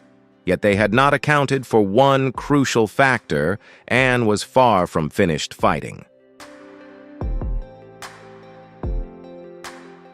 The moment Anne learned of Camilla's secret plan, she convened an emergency meeting not with Charles, but with the group of senior royal members who had remained silent until now. That silence was about to be broken, and the unprecedented confrontation between the two powerful women in the palace was entering its decisive phase. She carried with her a letter from the Queen and read it aloud in the silent room. No arguments followed, only stunned disbelief. For many, it was the first time they realized that the issue was not merely about image or rivalry. It was a matter of principle. It was the truth. As the late Queen's will became widely known, factions began to form. Two clear groups emerged, those loyal to Anne and Catherine, heirs to the Queen's legacy and ideals, and those who sought personal gain, rallying around Camilla in hopes of inheriting power through loyalty. Catherine, admired by both sides, suddenly found herself caught in the eye of the storm. Her silence, once praised, was now interpreted differently by each faction, by some as wisdom, by others as passivity. Yet Catherine refused to be used. She gave no interviews and issued no public statements. This is purely for reference purposes, only based on hypotheses and unverified rumors/public opinion. Let's discuss it from an objective, analytical perspective. And quietly returning to her family, leaving the brutal battlefield behind, she became a symbol of dignity within the monarchy, tearing apart long-standing ties. The press fed off the chaos, with analysts calling it the Battle of the Crowns. Behind the palace gates, the Queen's legacy trembled in uncertain hands. Who do you think is truly in control of the royal legacy, Catherine or Camilla? If you choose Catherine, leave a 1. If Camilla, comment 0. Enjoy the video and don't forget to leave a sub to support the channel so you won't miss the next thrilling episodes. There are stories that are not just rumors or news, but secrets hidden behind a glamorous facade. A man, through vague documents and falsehoods, attempted to infiltrate my family's world, using fear to make people believe completely untrue things. Sensational accusations against the royal family were made, causing my loved ones, especially my mother, to face constant paranoia. We cannot deny that for decades, Princess Diana's life and legacy have captivated the world. Her grace, compassion, and especially the extraordinary connection she had with the public made her an irreplaceable icon. However, behind that glamorous image, she was a loving and self-sacrificing mother who always prioritized her family above all else. After years of being kept secret, a forgotten letter from Princess Diana to Prince William has unexpectedly resurfaced. What makes this letter so important? And could its words completely change how we understand the mother-son relationship within the royal family? The story begins with a quiet auction in London in July 2004. No sensational headlines, no dramatic events, simply a list of handwritten letters from Princess Diana put up for auction. These letters are not carefully edited official documents, but rather authentic and profound moments from her life. The letter that particularly drew attention was one about Prince William. In this letter, she is not just a mother, but a woman with profound thoughts and intense emotions. Written by Violet Collison, A close friend of the Spencer family, these letters open up a world that very few people have ever seen. These letters reveal a Diana unlike any royal figure. She wasn't a perfect woman, but a mother, a wife, and an ordinary human being with anxieties, joys, sorrows, and pressures she couldn't share with anyone. In particular, a letter written in July 1981 before her wedding to Prince Charles shows a young bride amidst the final preparations of her wedding, yet maintaining a rare composure in the midst of the chaos. The words in this letter are a clear testament to the inner strength she had to maintain through all the trials. Could these letters reveal things we never knew about Princess Diana? And why are there secrets that the world has waited until now to be revealed? The story doesn't end here, and the question remains, are these secrets really that important, or are they just small pieces in a more complex picture of royalty? There are letters that are more than just words. They are the imprints of a mother, the thoughts hidden within the lines. Princess Diana was always a symbol of compassion and closeness to the public, but her handwritten letters reveal a much deeper side. Over time, the tone in those letters changed, from the excitement of a young princess to anxiety, disappointment, and boundless devotion to her children.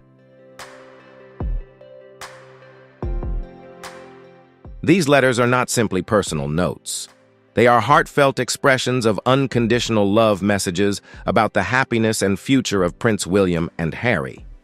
However, what makes them extraordinary is not just what Diana wrote, but the subtle emotions behind each word. These are quiet, private moments far removed from the spotlight of the media, yet they reveal the deepest truth about the mother Diana was. One of the most notable letters written on June 21, 1989 to Sergeant George Plum is a testament to Diana's gratitude for those around her. But what's even more remarkable is that alongside her signature, there are tiny handwritten notes from William and Harry, a warm, simple family moment rarely seen in public. This not only shows Diana's love for her children, but also her desire for them to grow up in a warm and loving environment, a stark contrast to the cold and strict mold of the royal family. Undoubtedly, these letters will always be irreplaceable documents in exploring the complex relationships and genuine love between Diana and the royal family. Was her choice of how to raise her children a way of coping with the strict constraints of the royal family, or a constant struggle to retain what she considered her humanity in a world fraught with pressure and expectations? Do you believe Diana created a new model of royal parenting, or were her choices simply a reaction to the strict norms imposed by the royal family? Share your thoughts in the comments below. In a world where royalty constantly faced the spotlight and relentless media scrutiny, Princess Diana created a special space where her sons Prince William and Harry could grow up with a simple and authentic childhood. Diana, that mother, was not only a symbol of compassion, but also a strong woman willing to sacrifice her own safety so that her children could understand life outside the palace walls. According to former royal bodyguard Ken Worf, Diana did everything she could to take her children to amusement parks, let them experience simple meals at fast food restaurants, and even ride public buses together, not for PR purposes, but simply because she wanted them to understand and experience life outside the glory of royalty. However, there is a bigger question. Did Diana truly succeed in ensuring that William and Harry were not completely isolated from the real world? Or were they just a small part of a larger picture of protection and control she imposed on their lives? She created a wonderful protective environment, but also didn't forget to show her children the real world outside of royal ceremonies. Diana not only wanted her children to have a normal childhood, but also always tried to protect them from media scrutiny, which she knew very well could cause serious harm. By requiring palace officials to organize public photo shoots for important moments in her children's lives, such as their first day of school or family holidays, she created a delicate balance between respecting family privacy and the inevitable curiosity of the public. Diana's letters to William were not simply routine updates. They were profound records of a mother's love and a testament to her dedication to preparing her children for the world outside the palace, while also protecting them from the harsh realities that society could bring. By the time these letters appeared at auction in 2004, William was no longer a young boy. He has grown into a young man attending university, and perhaps the lessons Diana imparted to him from a young age continue to influence his life. It's a constant connection between mother and son, evident in every letter, every thought she shared. Princess Diana's letters are not just dry words. They are a testament to a mother's intense love and wisdom, demonstrating the profound influence she left on Prince William's life, even as the world mourns her sudden passing. She created a world where William and Harry could grow up with a simple and authentic childhood, something very few in the royal family have had the opportunity to experience. How do you feel about Diana's sacrifices and love for her children?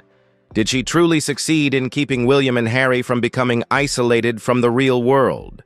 Leave a comment with a 2 if you agree, or a 5 if you disagree. Don't forget to hit like and subscribe to the channel so you don't miss our latest videos. Thank you so much and see you in the next video. 7 years after her tragic death, the monarchy had not yet fully adapted to the changes Diana had initiated, but William's increasing public appearances made many feel as though he were Diana's emotional heir. These letters were not only historical artifacts, but also reminders of what was lost. A mother who never saw her children grow up, never saw them build families, and fight for the ideals she would have been proud of. Diana never lived to see William and Harry become the men she had envisioned, but through her handwritten notes, her voice lives on. Not in polished speeches or formal appearances, but in sincere, warm, and loving words.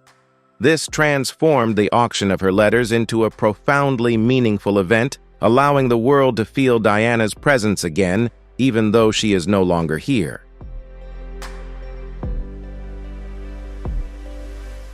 These letters are not simply documents, but a testament to the profound love she had for William and a legacy she left to her son.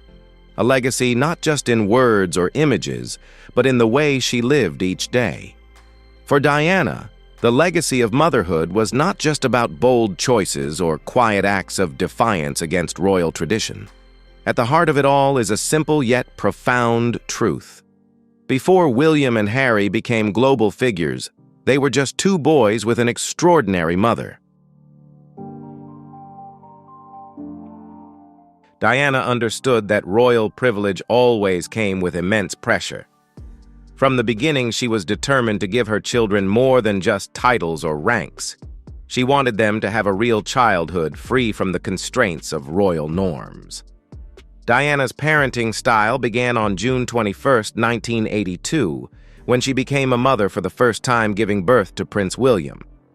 At just 20 years old, Diana's transition from a young girl to a mother was a major turning point in her life.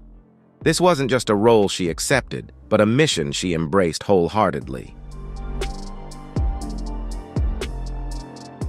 Unlike previous royal mothers who adhered strictly to tradition, Diana chose a different path.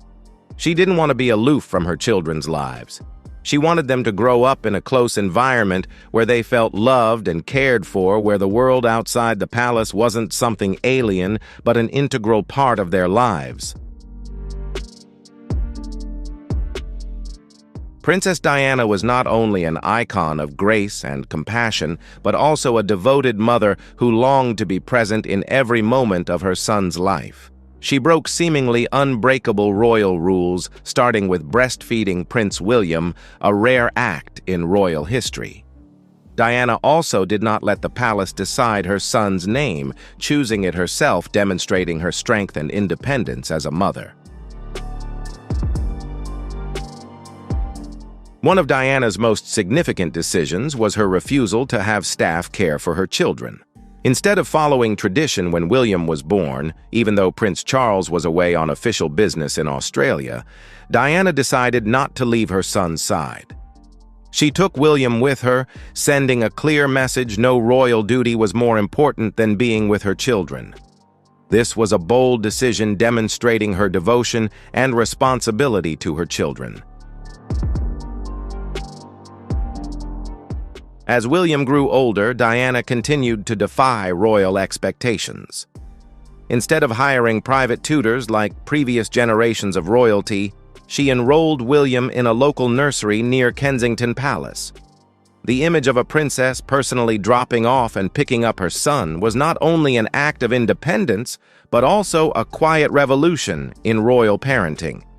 It was a testament to Diana's desire to give her children a close, simple childhood completely different from what people imagined about the life of a member of the royal family. But Diana didn't stop at those simple actions. She wanted to give her children a life free from the confines of the royal bubble. William and Harry's childhood was filled with ordinary moments that any child would wish for. Diana took them to places like McDonald's or amusement parks, not because she loved fast food, but because she wanted them to experience the things that normal children do. She also took them on the London Underground, letting them meet people who didn't bow or speak formally. These trips were not simply pleasure excursions, but meticulously planned life lessons. Diana wanted her sons to understand the world outside the palace, to see life from all perspectives.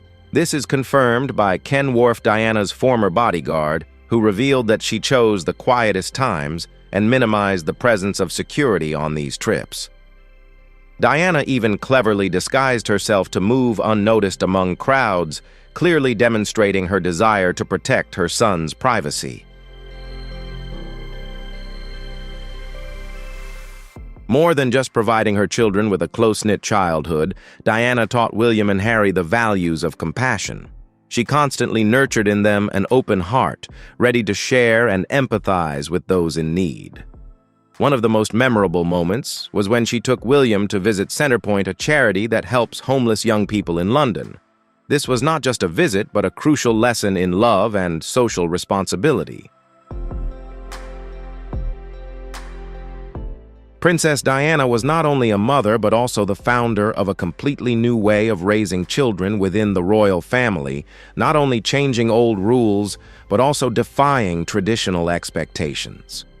When she took William to visit homeless and underprivileged children, it wasn't just a lesson about the hardships of others' lives, but a way to teach him about the responsibilities that came with his privilege.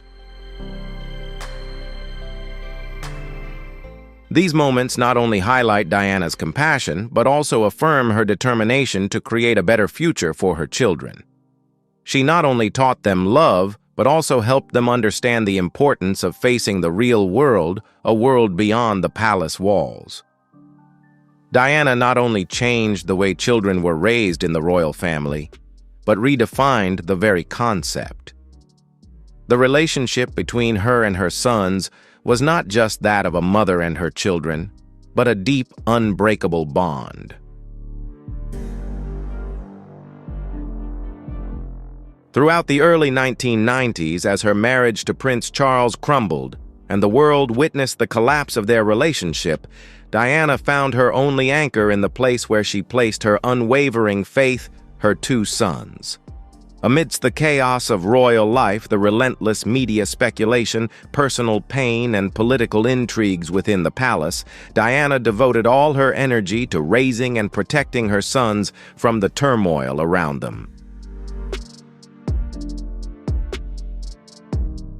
Diana understood that under public scrutiny, raising children was not just a responsibility but a constant struggle. She chose schools that not only offered quality education, but also protected her children's privacy and mental well-being. Diana didn't simply hand her children over to the school and hope everything would be all right. She was directly involved in William and Harry's school life, participating in school events and attending every sports day. The thank you letters she wrote to school staff, these small but heartfelt gestures, further highlighted her dedication to motherhood, a role more important than anything else. When Diana and Charles officially separated in 1992, things became more difficult than ever. But Diana didn't let this change affect her parenting. Despite the constant scrutiny surrounding her royal life, Diana remained deeply involved in her children's daily lives. By 1995, when she gave her famous interview to journalist Martin Bashir, the world had witnessed the undeniable cracks in royal life. But Diana's priorities remained clear. She always put her sons first. In that interview, Diana candidly shared her desire to raise her children with kindness, love, and resilience, emphasizing the importance of emotional intelligence over adherence to royal protocol. It was a powerful moment when a princess placed humanity above all rules and traditions. Shortly afterward, Queen Elizabeth II urged Diana to finalize her divorce, marking a significant turning point in the royal family. Diana, despite facing numerous challenges in her royal life, found strength in her sons.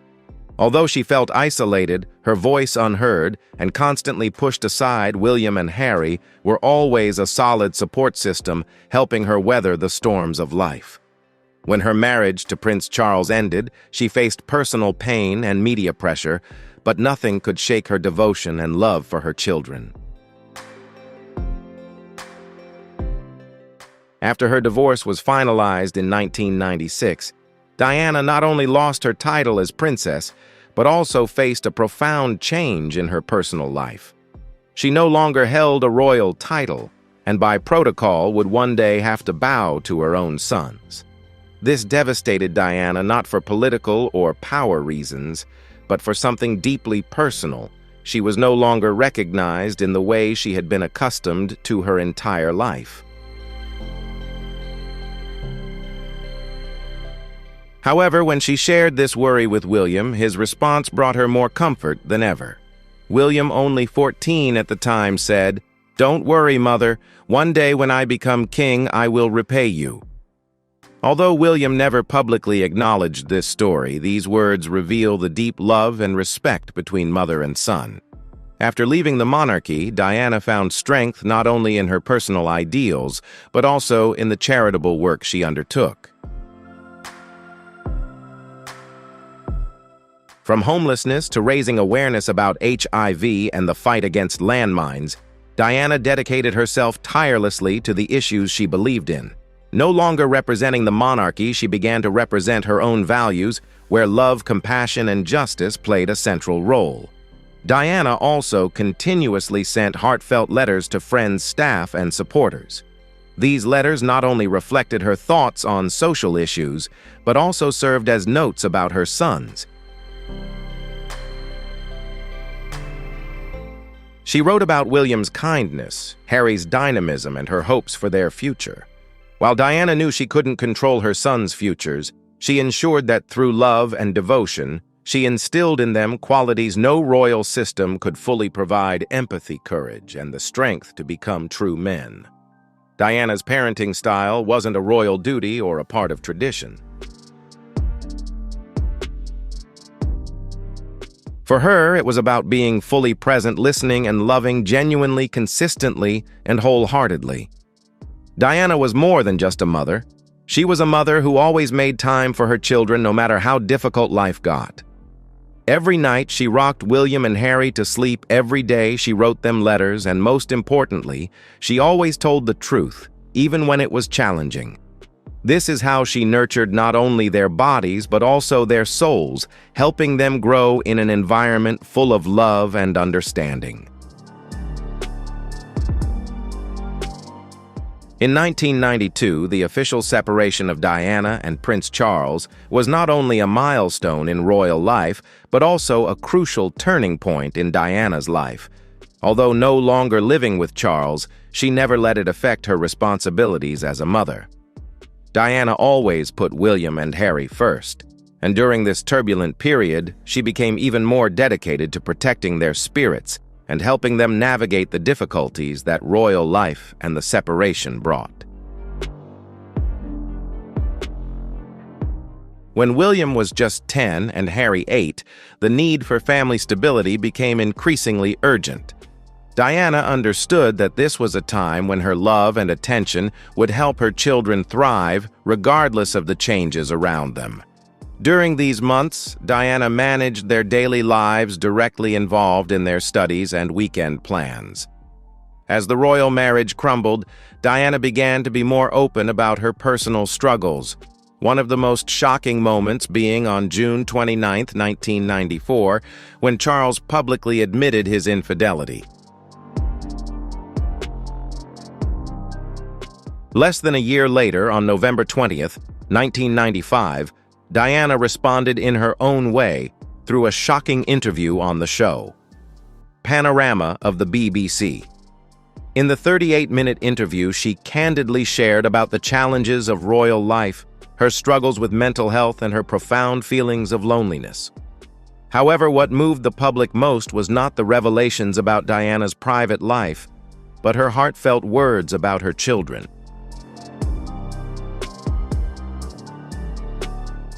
Diana expressed her wish that William and Harry would not only receive a royal education, but also be taught emotional intelligence and understand the realities of ordinary life.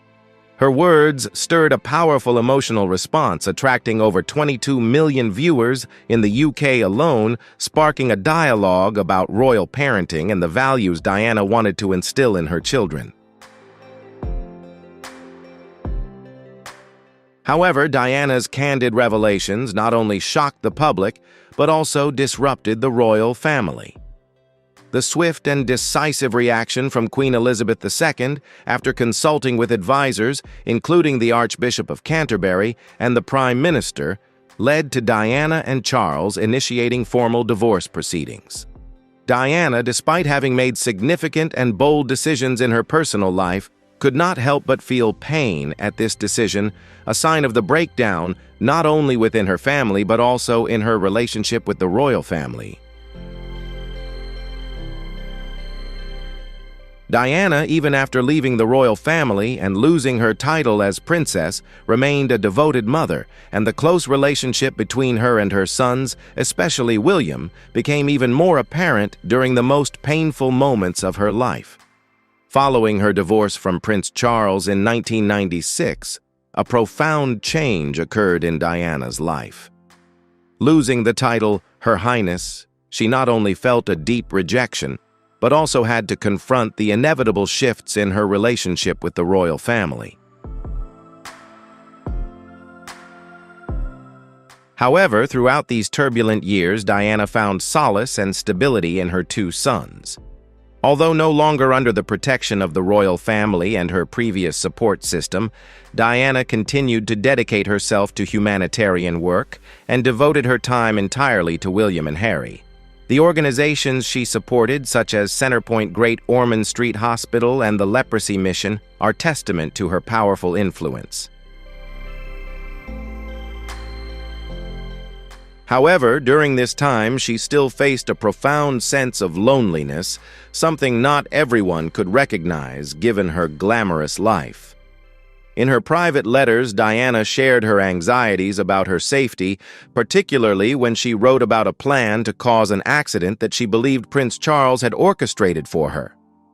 While the authenticity of this letter remains a subject of debate, it reflects a deeply insecure aspect of her life, a constant feeling of being watched and unsafe.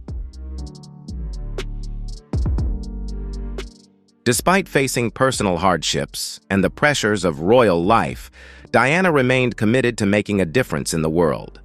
Powerful images of her in protective gear walking through a minefield in Angola have become unforgettable historical moments, a testament to her courage and influence in humanitarian work. Diana leveraged her position to draw attention to important issues not only within the royal family, but globally. Diana also consistently instilled in William and Harry a strong sense of responsibility, teaching them that true leadership